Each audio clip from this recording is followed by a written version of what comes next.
तो मुझे लगता है कि किसी को दिवाकर बनने में पूरा जन्म लेना पड़ गया। दिवाकर हर जन्म में मिलेंगे।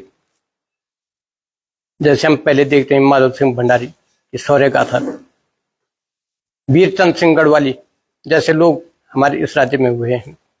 दिवाकर भट्ट भी उन्हीं एक में से एक ऐसे पुरुष हैं जिनको युगों युगों तक लोग याद करेंगे। आज मैं देख रहा था सुबह, हम लोग तो याद करेंगे जो साथ में रहे, हम लोग ने 35-40 साल उनके साथ रहे, उनका सानिध्य। तो मुझ जैसे हजारों लोगों को लगता था कि कहीं पे कोई संकट है तो हमारे सामने दिवाकर भट्ट है, हमारे एक क्षत्रिय है बड़ी। मैं एक फेसबुक पोस्ट देखा मैंने सुबह, आपकी रही गुणसोला जी की, बड़ा अच्छा लगा मुझे कि नई पीढ़ी के अंदर वो जिज्ञासा है। और हम लोग उत्तराखंड आंदोलन का इतिहास नई पीढ़ी को नहीं बता पाए सही ढंग से, ये हम लोगों की भी कमजोरी रही होगी मानता हूँ। जो हमारे इतिहासकार हैं उत्तराखंड में, जो हमारे साहित्यकार हैं, मैंने कई किताबें उत्तराखंड राज्य आंदोलन की पढ़ी, उनमें कई चीजें गायब हैं। जो हमारा इतिहास है सही ढंग से उसको आगे आना चाहिए। निश्चित तौर पे कोई ऐसा इस नई पीढ़ी में ऐसा व्यक्ति होगा जो इस पर रिसर्च करेगा, शोध करेगा। मैंने एक रिसर्च पेपर पिछली बार देखा, एक पुस्तक, मुझे हंसी आई उस पे कि इतना हल्के से कोई इस तरह से अपना रिसर्च पेपर लिख रहा है कि उत्तराखंड राज्य आंदोलन पे। पुस्तक भी छप गई, मगर 1985 में उत्तराखंड राज्य आंदोलन में मेंबर बना और 87 में एक्टिव हुआ देहरादून से। हमने जो घटनाएं देखी तब से लगातार पूरे जो 94 तक कहते हैं आप राज्य बने तक, वो एक एक दिन की हमें याद है, क्योंकि परेशानी हम लोगों ने झेली है, हमारे परिवार ने। तो हम जैसे सैकड़ों लोग थे, सैनिक होते हैं कि दिवाकर भट्ट जी के एक आह्वान पर सारे लोग खड़े होते थे किसी भी आंदोलन के लिए। एक बड़ी उपलब्धि, जैसे एक सेना का कमांडर होता है वो फील्ड मार्शल इसलिए बने कि उनके अंडर में सेना है। दिवाकर भट्ट के अंदर भी ऐसी अघोषित सेना थी पूरे उत्तराखंड में, जो कि उनके लिए, उत्तराखंड राज्य के लिए एक आह्वान पर मरने मिटने के लिए तैयार रहते थे। तो ये बहुत बड़ी उनमें नेतृत्व की क्षमता थी। अपने व्यक्तिगत जो उनका नुकसान हुआ वो तो हुआ, मगर समाज के लिए उन्होंने कभी भी समाज का नुकसान हो ऐसा कार्य नहीं किया।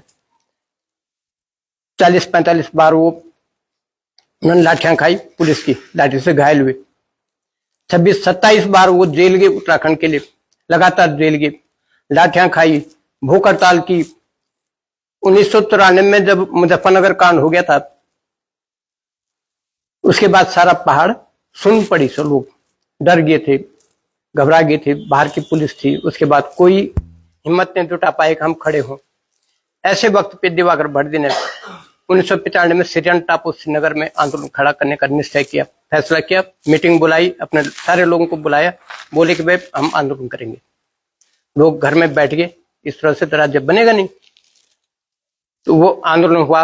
उसके बाद खैट पर्वत पे गए, जो घनसाली में है सबसे टॉप में, आश्रयों को डांड देते बोलदन, खैट पर्वत पे उन्होंने आंदोलन किया, भूख हड़ताल की। उस भूख तब जाकर के भारत सरकार की नींद खुली और उनको वार्ता के लिए दिल्ली के गृह मंत्रालय, उनको गृह मंत्री ने, 2 गृह मंत्री राज्य मंत्रियों ने उनको वार्ता के लिए दिल्ली बुलाया। तो एक उत्तराखंड की शुरुआत ये हो गई थी।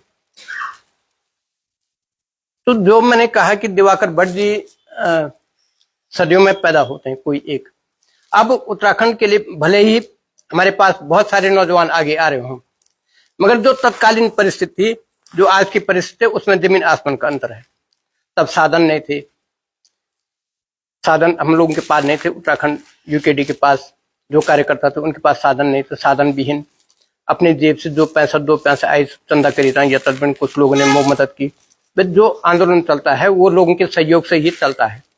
लोगों ने, कई लोगों ने, अधिकांश लोग, कई लोगों ने दिल खोल करके मदद की, तो वो आंदोलन चला और एक जन आंदोलन बना बड़ा।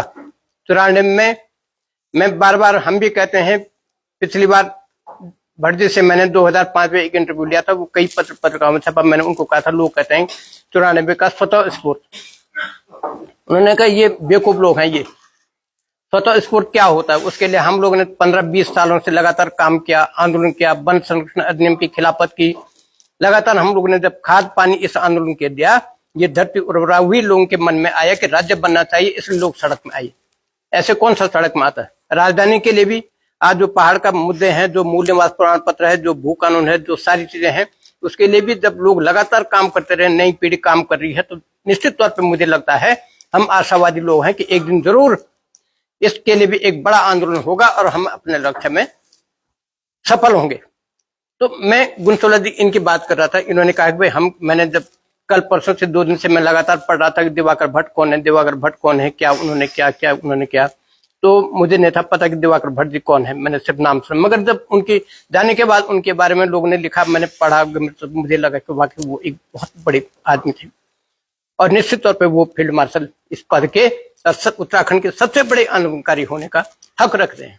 तो ये मुझे मेरे दिल में ऐसी संतुष्टि हुई कि मुझे लगा कि नई पीढ़ी निश्चित तौर पर दिवाकर भट्ट जी को जानेंगे और जो उनका सपने थे उत्तराखंड के लिए।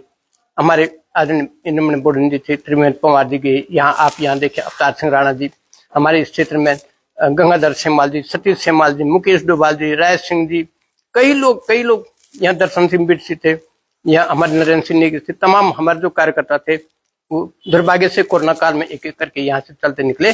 आज जो नई पौध है यूकेडी के पास वो बिल्कुल नई है। इस नई पौध को आगे आकर के जो पुराने हमारे लोगों ने जो काम किया है, उनके आंदोलनों को याद करते हुए, उनके संघर्ष को याद करते हुए निश्चित तौर पर वो सही ढंग से आगे जाएंगे, इन मुद्दों पर काम करेंगे। दिवाकर भट्ट जी के बारे में मैं सिर्फ एक बात ये कहना चाहता हूँ, ये जोड़ना चाहता हूँ कि दिवाकर भट्ट ने जो काम किया उत्तराखंड राज्य और यहाँ के लोगों की पहचान के लिए काम किया उन्होंने। चाहे यहाँ रहे, दिल्ली रहे, चाहे मुंबई रहे, कहीं भी गई वो राज्य के लोगों को उन्होंने एक पहचान दिलाई। उस पहचान दिलाने के लिए उन्होंने ये बहुत बड़ा एक उनका योगदान है, उनका काम है। निश्चित तौर पर युगों तक वे याद किए जाएंगे, उनके कार्य याद किए जाएंगे। और इस समय आप सब लोग हैं, अपनी बात रखेंगे तो मैं उनको श्रद्धासुमन अर्पित करता हूँ। मन बहुत दुखी है।